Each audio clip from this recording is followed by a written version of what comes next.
क्या आपने कभी सोचा है कि हमारा यूनिवर्स कितना बड़ा है? वो तो कहिए कि आज के समय में ऐसे हाईटेक गैजेट्स का इन्वेंशन कर लिया गया है जिससे एस्ट्रोनॉमर हमारे यूनिवर्स में मौजूद ग्रहों और तारों को आसानी से देख सकते हैं। यहाँ तक कि नई गैलेक्सियों के निर्माण को भी हमसे लाखों प्रकाश वर्ष यानी लाइट ईयर्स दूर देखा जा सकता है। हम लोगों को लाखों प्रकाश वर्ष की बजाय करोड़ों प्रकाश वर्ष में हो रही चीज़ों का अभी भी पता नहीं चल पाता है, क्योंकि अभी भी हमारे टेलीस्कोप में उतनी शक्ति और क्षमता नहीं है। और एक वजह यह भी है कि हमारा यूनिवर्स लगातार बढ़ता भी जा रहा है, इसीलिए बहुत ही ज़्यादा दूर स्थित गैलेक्सियों से निकली लाइट हम तक पहुंच ही नहीं पाती, या वो अभी तक पहुंची ही नहीं है, जिस वजह से उनके बारे में कुछ जाना जा सके। आज के समय में एस्ट्रोनॉमर्स यूनिवर्स के सिर्फ एक लिमिटेड एरिया को ही देख सकते हैं, जिसको हम ऑब्जर्वेबल यूनिवर्स कहते हैं, जबकि यूनिवर्स की साइज ऑब्जर्वेबल यूनिवर्स से 250 गुना ज्यादा मानी जा रही है।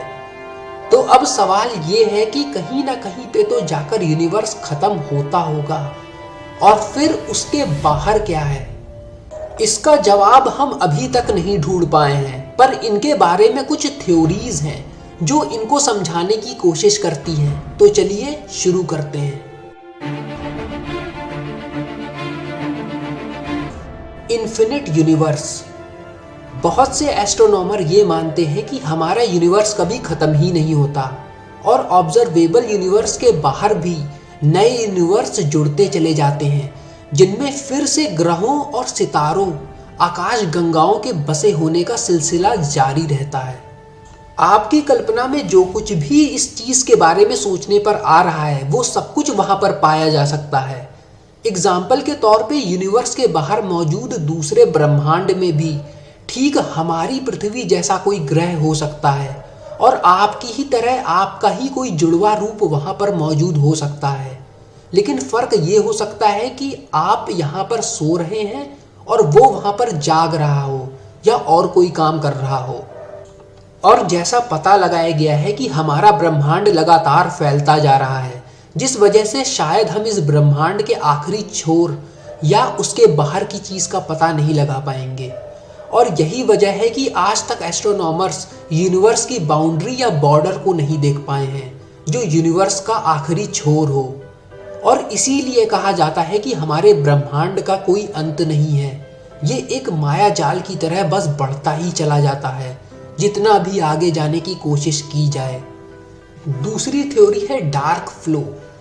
सन 2008 में एस्ट्रोनॉमर्स ने एक बहुत अनोखी और अजीब चीज को खोज निकाला, जो एकदम से उनके सामने आ गई। ये गैलेक्टिक क्लस्टर थे जो एक झुंड या समूह में कई मिलियन प्रति घंटे की रफ्तार से एक दिशा की तरफ बढ़ते चले जा रहे थे, जो दिशा या जगह बहुत मिस्टीरियस मानी जा रही है।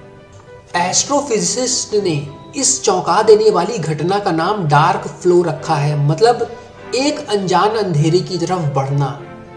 इस खोज से पहले एस्ट्रोनॉमर ये मानते थे कि हमारा स्पेस एक समान रूप से फैल या बढ़ रहा है, पर डार्क फ्लो के सामने आने से सवाल खड़े हो गए हैं।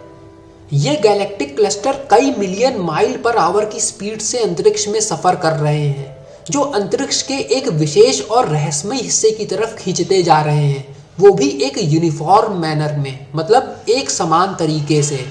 ये क्लस्टर जिस चीज की तरफ आकर्षित होकर भागते चले जा रहे हैं, वो चीज हमारे ऑब्जर्वेबल यूनिवर्स का हिस्सा नहीं लगती।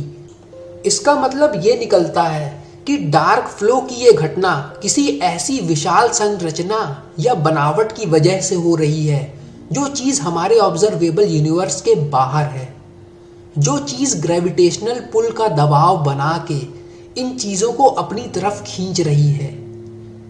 नासा के कॉस्मोलॉजिस्ट और एस्ट्रोनॉमर बताते हैं कि ये जो कुछ भी है हमसे इतना दूर है, यहाँ तक कि कई 100 बिलियन लाइट ईयर्स दूर, कि वहां से निकली लाइट हमारी पृथ्वी पे आ ही नहीं पाई है। इसीलिए हम बड़े से बड़े टेलीस्कोप से उस चीज को नहीं देख सकते। इस तरह का इतना स्पष्ट, क्लियर या सीधा बहाव को पैदा करने के पीछे एक बहुत ही विचित्र चीज हो सकती है, या हो सकता है ये कोई वार्प्ड स्पेस टाइम हो, जिसे साइंस फिक्शन की दुनिया में अंतरिक्ष का सफर बहुत ही तेज रफ्तार से करने के लिए या समय यात्रा करने के लिए माना जाता है। हालांकि ये सिर्फ उनका एक अंदाजा है।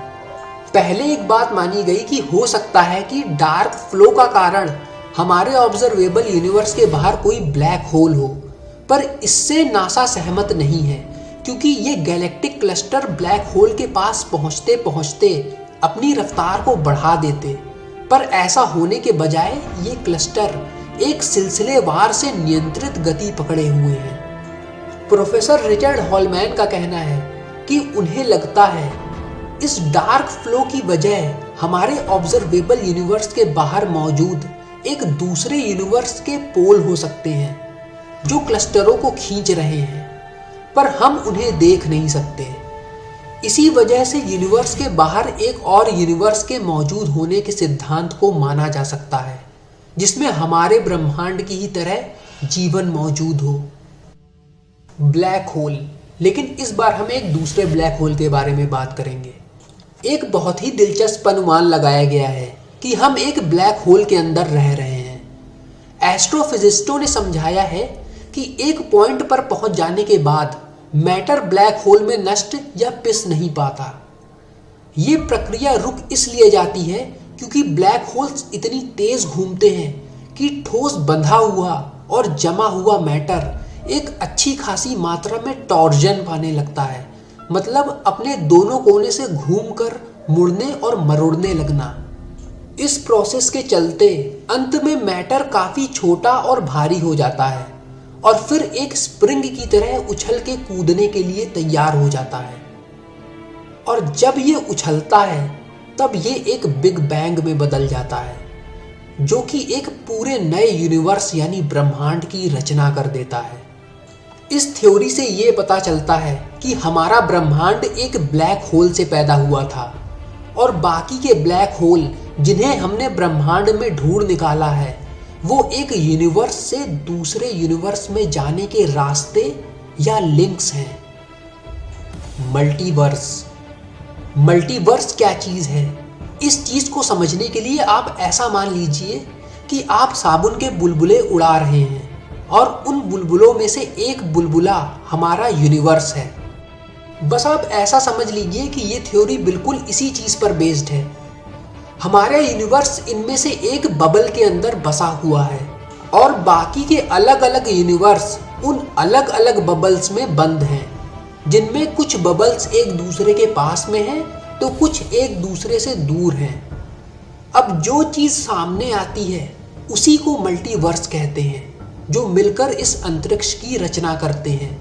हर यूनिवर्स के अंदर इन्फिनिट स्पेस यानी ना खत्म होने वाला अंतरिक्ष मौजूद है और इसके साथ अनंत संभावनाएं भी, और उनके अपने खुद के नियम हैं। अगर आप उस बबल में हैं और उसके आखिरी छोर पर पहुंचने की कोशिश भी करेंगे तो नहीं पहुंच पाएंगे, क्योंकि वो लगातार फैल और बढ़ रहे हैं। इसीलिए अनफॉर्चुनेटली हम एक बबल से निकलकर दूसरे बबल में नहीं जा पाएंगे, चाहे हम जितना तेज सफर करें। जब तक एस्ट्रोनॉमर कोई दूसरा तरीका खोज नहीं लेते स्पेस टाइम और कॉन्टिन्यूम को लांघ कर निकल जाने की, तब तक ये सिद्धांत अनसुलझा ही रहेगा। हालांकि कुछ सिद्धांतकार मानते हैं कि अगर ये बबल एक दूसरे के संपर्क में आ जाए तब ये संभव है कि ये एक बिग बैंग को जन्म दे देंगे, ठीक उसी तरह जिस तरह के बिग बैंग ने हमारे ब्रह्मांड की शुरुआत की थी। अब आखिरी थ्योरी के बारे में बात करते हैं, जिसका नाम है नथिंग, मतलब कुछ भी नहीं है यूनिवर्स के बाहर। ऐसा एस्ट्रोनॉमर इसलिए कह रहे हैं क्योंकि वो ऑब्जर्वेबल यूनिवर्स के बाहर आज तक कुछ देख ही नहीं पाए हैं। एक थ्योरी है जिसमें बताया गया है कि हमारी नज़र की पहुंच से दूर कोई चीज़ है ही नहीं।